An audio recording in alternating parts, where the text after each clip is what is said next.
که مېرمنې ته د غلامې په سترګه ګورې او داسې چلند ورسره کوې لکه مزدوره چې دې وي،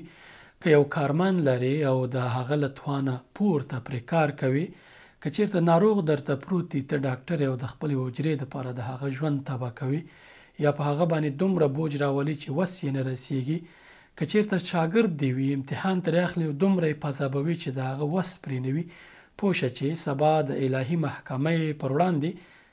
دوی به ستا له ګرېوانه رانیسي او الله ته به دې مخکې کوي او د یوه مدعي په توګه به ستا نه ټول حساب غواړي.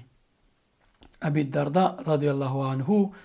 یوه اوښه یا اوښ درلوده، دمون نوم یې پرېښودی و. کله چې به چا ترې په اجاره باندې اخیستو یا به د وخت دپاره ترې اخیستو چې څه کار پرې وکړي، لومړی شرط به یې پرې دا ایښودو چې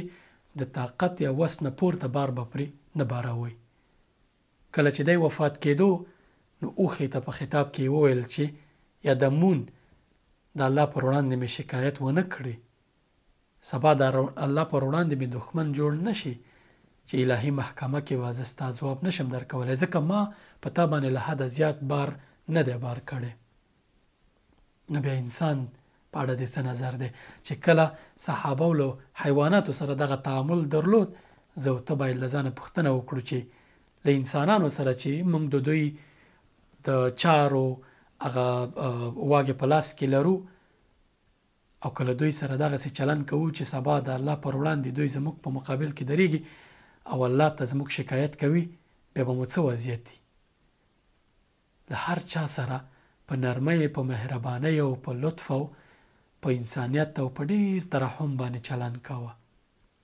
ځکه دا ټول به سبا په الهي محکمه کې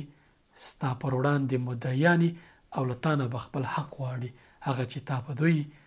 زور کړی، زیاتیا دې کړی دی او د دوی د وس نه پورته کارونه دې پرې کړي دي. نو ډېر جدي واوسه دې کې، ځان ته دښمنان مه جوړوه چې سبا د عدالت په محکمه کې به په تا باندې عریضه کوي. السلام علیکم.